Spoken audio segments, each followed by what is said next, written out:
G'day, ZiggyD here with some Path of Exile news. Now, I haven't done too much Path of Exile news in the past, mostly focusing on Diablo 3 news and Path of Exile guides and mechanics discussions and things like that, but the game is drawing close to open beta, as you can see here, and I think things are really starting to get a bit more exciting, and interest in the games is starting to build. And I know a lot of you guys are here for my actual Path of Exile content.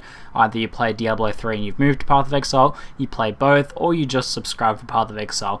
But nonetheless, I want to start providing you guys with some interesting Path of Exile news and discussions, in addition to the occasional Path of Exile guide that I can get out. So for today's Path of Exile news, we have patch 0.9.13L, which has been said to stand for late night because it was sort of snuck in overnight. And the first thing we have here is the addition of this open beta sort of countdown timer here, getting pretty exciting here, showing off the exact second, down to the second until open beta opens. So if you don't have a beta key and you can't get your hands on one, and you don't have $10 to spend on one, then you can probably just install the game anyway and sit here and watch this timer countdown and get very excited as we draw closer to open beta. So I'll log in and I'll show you guys what else has happened in this patch. So the Path of Exile devs like to do sort of small iterative patches, adding a feature here and a feature there, and refining a certain thing there. So that's why they have these 0.13L and things like that in the lead up to open beta. So they're really trying to get these things sorted out. But this sort of patch here has added something that I feel is actually pretty big to the game. Previously, every single chat was pretty much merged into one. It was segregated by difficulties to an extent, but that's now been removed. All of the general chats are now the same general chat, but to fix things like the excessive amount of item spam going on in general chat, they've now added an additional trade chat, which is something I feel the game sorely needed. Trading between players, direct player-to-player trading, is a huge part of Path of Exile, and having a dedicated trade chat is essential. So now, in addition to your hide global chat menu, you also have a hide trade chat menu. So you can disable this if you want to join trade chat, and you can disable this if you want to join global chat, and you can have both going, or you can choose which one you want to stick in depending on what you're interested in doing.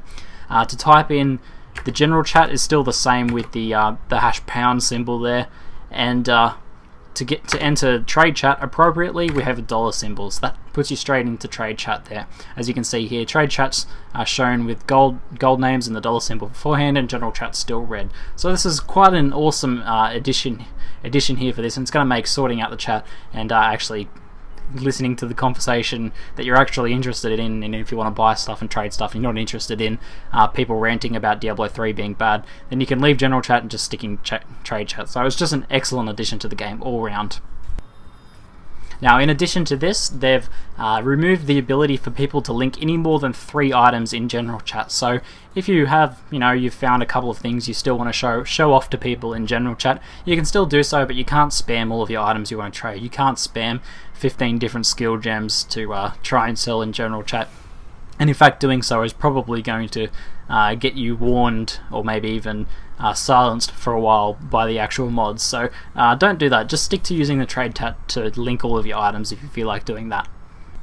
And then finally, the last change for this patch is one that I also think is quite good. Generally, I believe in games you should have as many options available as possible and just let people decide how they want to play the game. But Path of Exile, the Grinding Gear Games and Chris Wilson, they want to get a certain experience across, and I think so far they've been pretty on the mark, so it's pretty hard to complain about that. But now what they've done is they've removed the ability to hide white items. Now, this is something a lot of people were using, probably when they shouldn't be, because it was teaching them a bad habit of ignoring white items, assuming that white items were bad, as they often are in action RPGs.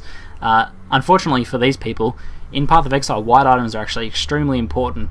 Firstly, you have white items dropping with different links that can actually end up selling for chromatic orbs, which are quite good themselves, but white items are also an important building tool for making your own gear. And if you find, if you have white items hidden and a 6-link chest piece with 6 sockets linked together drops, and you don't see that because you have white items disabled, then you're missing out on probably one of the most valuable gear drops in the game. So I think that was a good idea, removing that as well. If you really want the white item filter, it's still available from the actual the config file settings, so you can go in and manually enter that, but the option's not in here anymore. So overall, I feel like these have been a bunch of awesome changes to the game, and I think it's just sort of nice sorting out and refining in the lead up to open beta. Anyway, that's it for today. I'm ZiggyD, and thanks for watching.